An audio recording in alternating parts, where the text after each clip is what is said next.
নমস্কার বন্ধুরা, সবাই কেমন আছো? আশা করি সবাই খুব খুব ভালো আছো। ঈশ্বর সবাইকে ভালো আর সুস্থ রাখুন, আর জীবনে খুব এগিয়ে যান, এটাই আমার প্রার্থনা। সবাইকে সুপ্রভাত জানিয়ে শুরু করছি আজকের ব্লগটা।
সকাল সকাল উঠে শুরু করে দিলাম বাসি কাজকর্ম।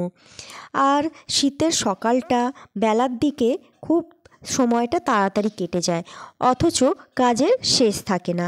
এদিকে শাশুড়ি মাও সকাল সকাল উঠে কাজ করতে শুরু করে দিয়েছে, আর আমি এদিকে চলে এলাম রাম তুলসী পাতা তুলতে। আর এই গাছটা এটা কারি পাতার গাছ। এই রাম তুলসী পাতার গাছটা ছোটই, কিন্তু আমাদের পুকুরের পাড়ে একটা গাছ ছিল, বেশ অনেকটা বড় ছিল। আর এদিকে বর্মশাই মাটি ভালোভাবে কুপিয়ে রাখছে, পরে ধনে দানা বুনবে। আর আমি তৈরি করে নিচ্ছি সেই রাম তুলসী পাতা আর একটুখানি মশলা দিয়ে লাল চা। আর রান্নার আগে আমি মাটির উনুন থেকে ছাইগুলো সব ফেলে দিয়ে উনুনটা পরিষ্কার করে রেখে দিচ্ছি। তারপরে এখানে চালাঘরটা ভালোভাবে পরিষ্কার করে মুছে নিয়ে রেখে দিই, পরে রান্না করতে সুবিধে হবে।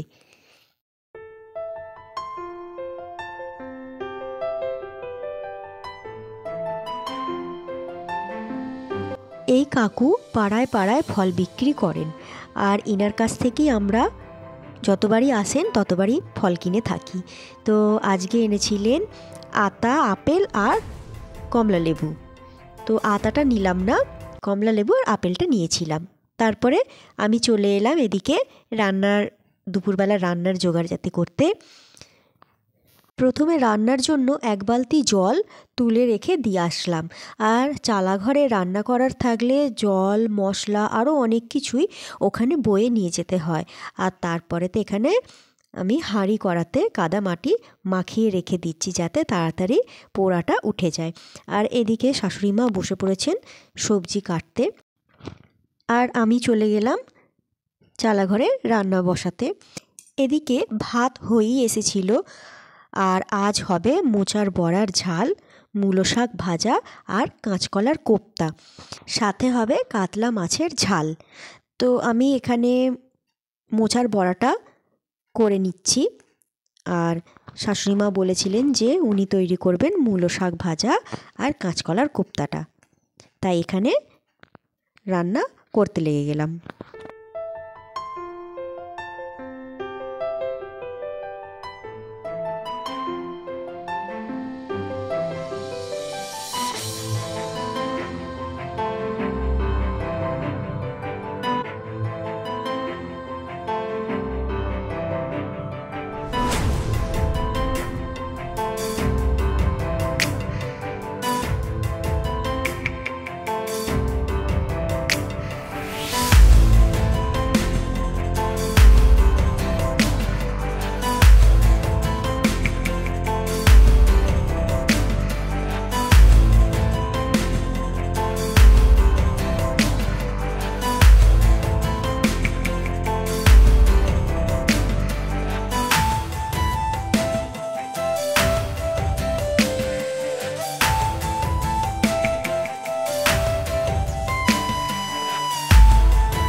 এদিকে শাশুড়ি মা মূলো শাক ভাজা আর কাঁচকলার কোপ্তাটা করে ফেলেছিলেন।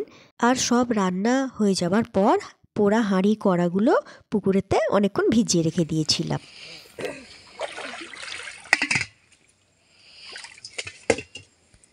এখানে আমি হাঁড়ি কড়াগুলো একটু ঘষে পরিষ্কার করে চলে যাব কলতলায়।